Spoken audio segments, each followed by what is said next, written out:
Olá, eu não sei em que momento você está assistindo essa aula, mas seja muito bem-vindo. Na aula de hoje a gente vai falar sobre audiência. A luz aqui, ela queimou enquanto eu estava gravando, mas o importante é o foco na aula, tá? Então vamos falar da audiência, porque a audiência a gente teve uma novidade de 2023, uma novidade legislativa muito importante, tá? Então vamos lá. Primeira coisa, né? A audiência é um ato processual, a gente está acostumado, vocês fazem, enfim, questões sobre isso, recurso ordinário que fala da audiência, né? Mas a gente vai entender alguns pontos importantes e também a novidade que pode cair na sua prova. Vamos lá. O dia da audiência, o que acontece na audiência é o ponto mais importante, tá, do processo trabalhista, porque nele são realizados diversos atos processuais, né, como se fosse um passo a passo. Vamos lá. Primeira coisa, as normas sobre a realização da audiência. Apesar da prática dos atos processuais, que a gente já viu em outro momento, eles são realizados em dias úteis, sempre das 6 horas da manhã às 20 horas, ou seja, despacho, notificação, tudo isso, né? Tudo que for ali ato processual, ele é realizado das 6 da manhã até às 20 horas, conforme a gente viu lá no artigo 770 da CLT.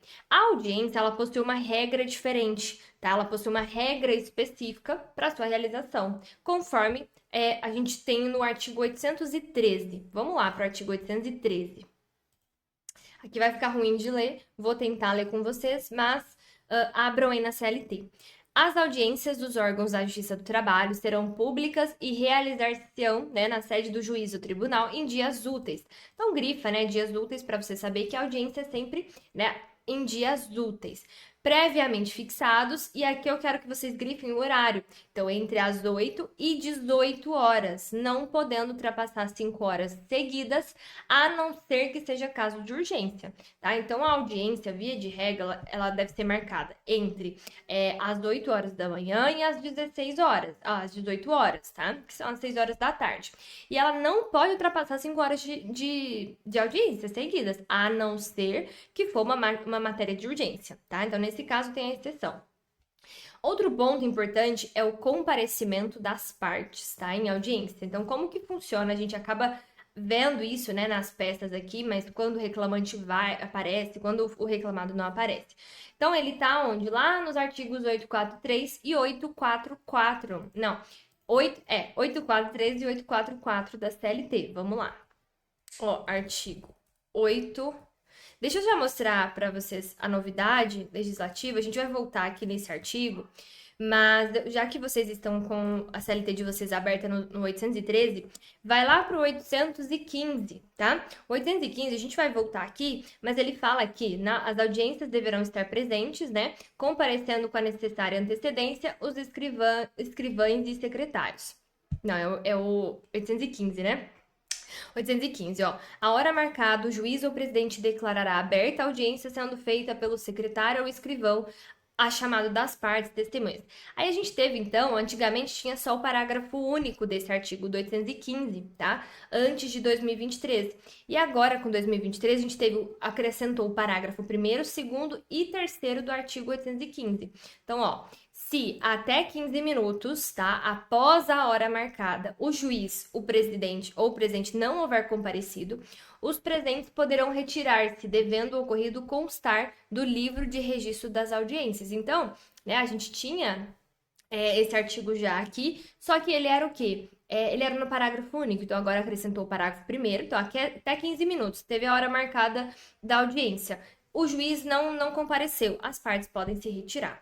E aí a gente acrescentou também o parágrafo segundo que fala: se até 30 minutos após a hora marcada a audiência injustificadamente não houver sido iniciada, as partes e os advogados poderão retirar-se, consignando seus nomes também devem constar na ata de registro das audiências, tá? Então, 15 minutos se o juiz ou o presidente não houver comparecido, ou 30 minutos da hora marcada a audiência não tiver sido iniciada de forma injustificada, tá? Então, o ponto importante é que de forma injustificada. Ah, tá, então pode ter atraso na audiência de forma justificada. Sim, até porque, né, as audiências elas atrasam mesmo, é comum. Então, a gente tem, às vezes, uma audiência que começou e atrasou. Ok, isso é uma justificativa. Agora, quando esse atraso é feito de forma injustificada, aí, nesse caso, as partes podem se retirar. E o parágrafo terceiro que fala: Na hipótese do parágrafo 2º, né, a audiência deverá ser remarcada pelo juiz ou presidente para a data mais próxima possível,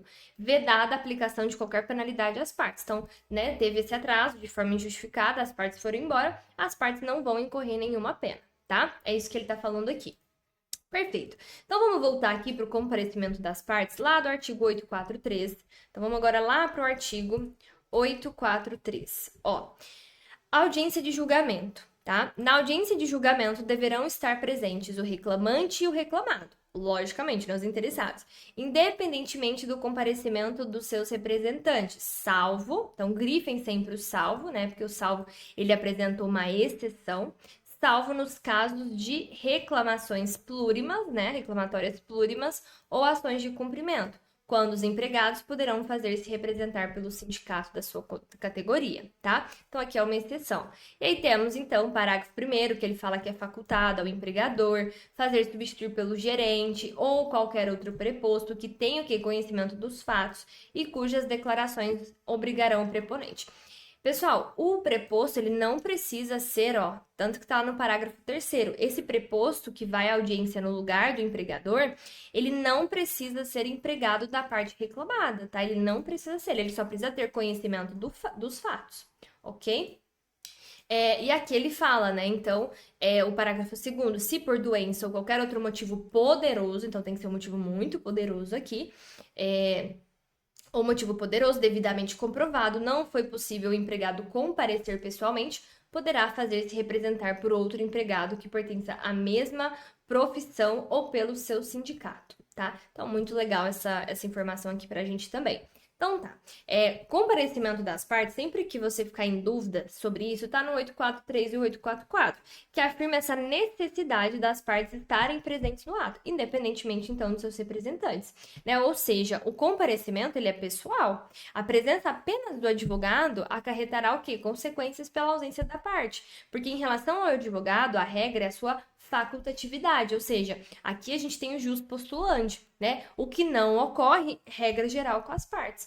Então, algumas situações excepcionais que estão no 843, como ações plurimas, né, em que há litisconsórcio, e nas ações de cumprimento, em que as partes elas podem ser representadas pelo seu sindicato. Então, dispensa a presença de todos os autores, por exemplo.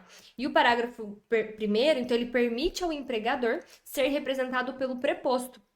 Esse preposto, ele não precisa ser empregado, tá? Conforme o próprio parágrafo 3º, ele fala, grifem isso. Só que ele tem que ter, então, o quê? Conhecimento dos fatos. E as suas declarações obrigam o proponente. Então, não há, portanto, né, uma necessidade de que o preposto, ele tenha presenciado os fatos ou que ele seja, então, contemporâneo ali ao reclamante, por exemplo. Tá? Nós tivemos com a reforma trabalhista essa nova regra sobre o preposto, tá? Somente aplica às audiências, então, realizadas após a reforma trabalhista, tá? Data da entrada em vigor, né, que foi 11/11/2017. Então, a partir da reforma trabalhista, não há mais necessidade de que o preposto ele seja empregado. Ele pode ser qualquer pessoa, desde que ele conheça os fatos. Norma excepcional, né, que já foi cobrada outras vezes na OAB, consta, então, no parágrafo 2º, que permite que o reclamante ele seja, então, representado por um outro empregado da mesma profissão ou pelo sindicato. Então, caso ele não possa comparecer ao ato, né, por uma doença ou algum outro motivo poderoso, uma justificativa séria. Então, o representante, ele tão somente ele vai justificar a ausência do reclamante, tá? Evitando o quê? O arquivamento do processo, porque é isso que acontece quando o reclamante não vai.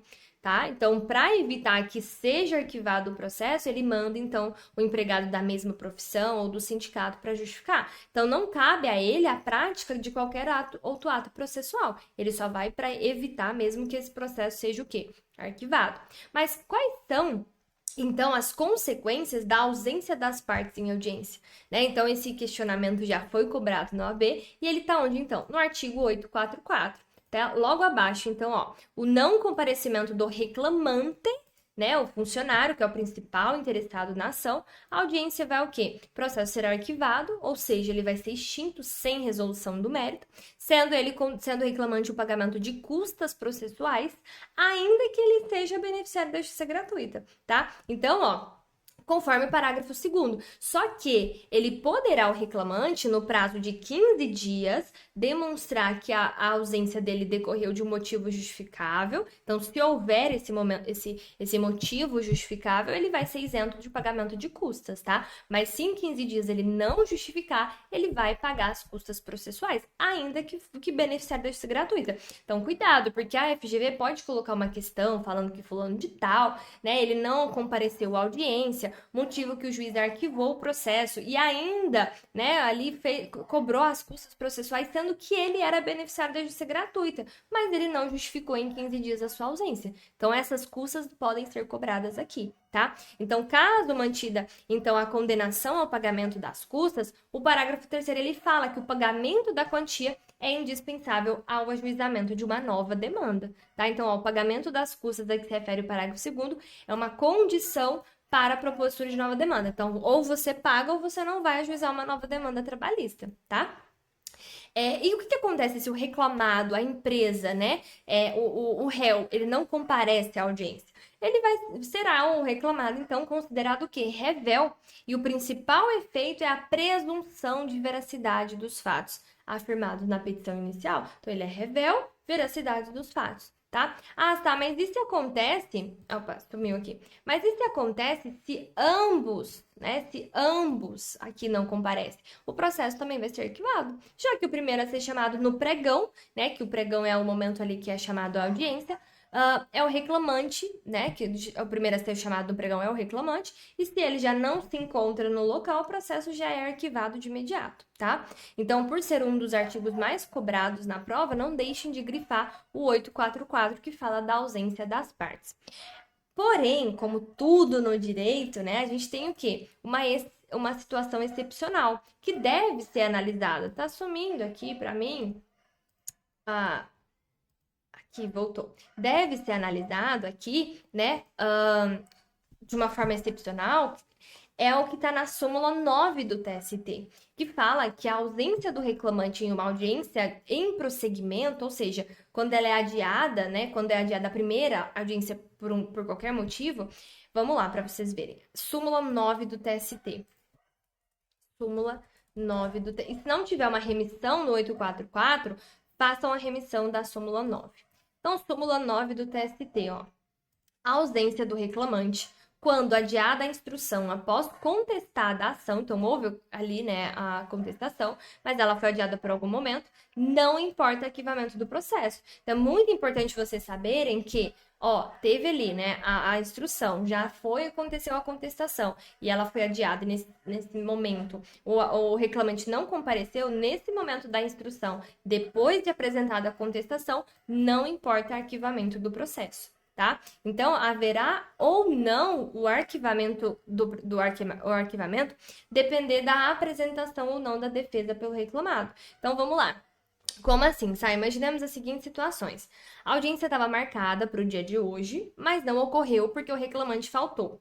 Mas ele teve tal ausência justificada por um motivo de doença, tá? Então, ele não foi aplicado internado, ok. Então, não foi arquivado. Então, não houve apresentação de defesa, né? A contestação não foi apresentada. Então, foi marcada uma nova data, foi marcada.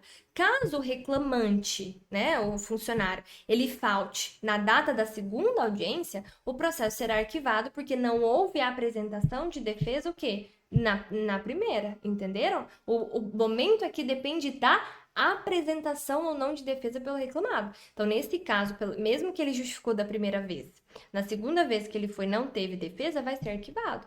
Agora, vamos lá, segunda hipótese. A audiência estava marcada para o dia de hoje. Teve seu início, né, com a primeira tentativa de acordo, que não logrou êxito, então não teve acordo. E culminou com a apresentação, então, de quem? Da defesa do reclamado. Após esse ato, o juiz adiou a audiência porque as testemunhas não compareceram e designou uma nova data. Então, caso o reclamante ele falte nessa segunda audiência, nesse caso, o processo não será adiado, não será arquivado, entendam? Porque já houve a apresentação de defesa na primeira audiência. Então, o reclamante, tão somente ele perderá a chance de participar da produção de provas naquela audiência. Então, o que separa aqui o arquivamento é realmente a produção de prova, a apresentação de defesa, tá? E aí, pessoal, nós temos um tópico, né, que a gente acabou falando aqui, que foi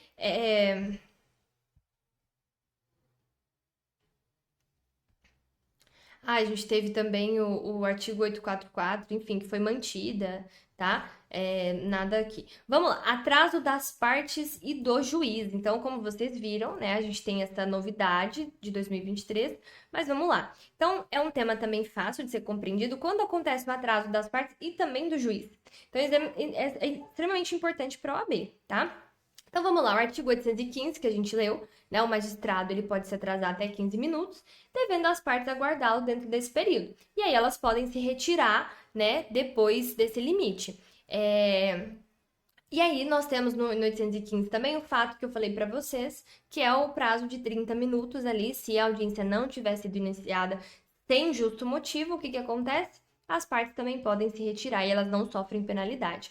E aí nós temos o MOJ, que até vocês fizeram uma questão, né, uma peça sobre isso, uma questão que fala então que não há na legislação, ó, deixa eu aqui, que não há na legislação a J 245 do TST, que não existe uma previsão, né? E não existe uma previsão legal tolerando atraso no horário de comparecimento da parte na audiência. Então a gente não tem, né, não tem aqui. Então, diferente do juiz que tem esses 15 minutos, que possui uma previsão de atraso, as partes não podem. Não é que, vamos lá, quando ele fala que não existe previsão, é que, na verdade, ele não está falando que as partes podem fazer o que elas quiserem, que elas podem chegar na audiência a qualquer momento. Não é isso que ele está falando aqui, tá? Ele está falando que as partes não podem se atrasar nem um minuto sequer, porque justamente o legislador não preveu qualquer tolerância, né? A tolerância do juiz acontece porque às vezes ele está em uma outra audiência, certo? Então, às vezes ele tá numa outra audiência e acaba atrasando mesmo, é normal. Agora, as partes não, tá?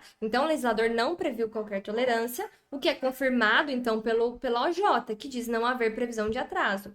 E aí, nós temos uma instrução normativa, que é a instrução 39 de 16/16 do TST, que ela deixa claro que não se aplica o 342 do CPC, que trata do adiamento da audiência por atraso, devendo as partes aguardarem a realização. Não existe isso aqui, tá? Então, quando o legislador ele colocou a súmula 245 do TST aqui, ele justamente disse, olha, não existe previsão legal de atraso. Então, o que acontece? É para a parte não atrasar. Certo? Então, ó, isso aqui é as partes importantes que vocês precisam saber sobre a audiência, tá? E não se esqueçam de grifar a novidade legislativa lá do 815, parágrafo 1º, 2º e 3º. Essa foi a novidade aqui de 2023 que pode ser que caia na sua prova. E vamos só dar uma repassada nos atos, então, da audiência, tá? Então, vamos lá. Primeira coisa que a gente tem é o pregão, que é o chamamento das partes, que tá no 844, tá? Então, tem o chamamento das partes, é assim que funciona. Fulano vai chamar o reclamante primeiro, tá? Depois, o que vem? Depois vem a primeira tentativa de conciliação, e ela é obrigatória. Tá lá no 846 da CLT. Então, ó, vamos lá. 846, aberta a audiência, o juiz ou o presidente proporá o quê? A conciliação. Então, aqui nós temos o primeiro ato, a primeira tentativa, tá? E aí, ele pode culminar o quê? Em homologação do acordo, então as partes entraram no acordo, ok, ou então em não homologado, tá? Então, se houver acordo, vai lavrar o termo pelo presidente ali, né, os litigantes, considerando o prazo das demais condições. Então, acordo, acabou. Entre as condições, né, poderá ser estabelecida a parte, enfim.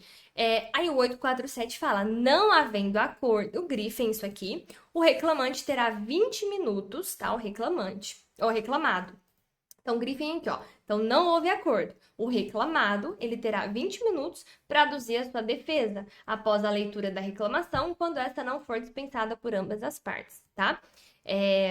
E a parte também poderá apresentar a defesa escrita pelo sistema judicial eletrônico, que é o PJE. Então, ele pode tanto fazer a defesa ali 20 minutos, né? Ali o reclamado terá 20 minutos para aduzir a defesa, ou então ele apresentar essa contestação via PJE, certo? E aí nós temos, então, a defesa, que ela pode ser oral, ou então 20 minutos, ou então pelo sistema. E aí vem a parte da produção de provas, tá? A produção de provas, que é a requerimento das partes ou do juiz, cadê? Aqui. Produção de provas, que é a requerimento das partes ou de ofício, tá? Pelo juiz, aqui. Não há necessidade de pedido prévio e não há rol prévio de testemunhas também. Nós temos depois as razões finais. Razões finais também ela é oral, em até 10 minutos para cada parte. Onde está isso? No 850. Ó, vamos lá. E aqui, pessoal, aqui, ó, tem várias coisas, tá? Então, 849 e 850. Terminada a instrução, poderão as partes aduzir o quê? Grifem isso, razões finais, em prazo que não excedentes a 10 minutos. Em seguida, o juiz ou presidente renovará a proposta de conciliação e não se realizando essa, aí sim, ele vai proferir o quê? A decisão, tá? Então, após as razões finais, a gente tem a segunda tentativa de conciliação e, se não, ele vai fazer o quê? A sua decisão. E por último, né, nós temos quem? A sentença. A sentença ela é oral e na própria audiência. É muito fácil, né? O processo de trabalho. Muito mais dinâmico. Então, ó, aí vem aqui os trâmites e tudo mais. Então, assim, pessoal, os artigos, eles são poucos, tá? Então, leiam, né, a parte importante que vocês precisam estudar, leiam lá o artigo 813, 814, 815, depois o 843 e seguintes. Então, o tema é muito tranquilo a audiência de estudar, bem tranquilo mesmo. Vocês conseguem, né, analisar aqui, conseguem entender como que funciona todo esse passo a passo. Não deixem de grifar os artigos importantes, as novidades legislativas. E é isso. Qualquer dúvida sobre esse tema é só você escrever aqui embaixo. Te vejo na próxima aula.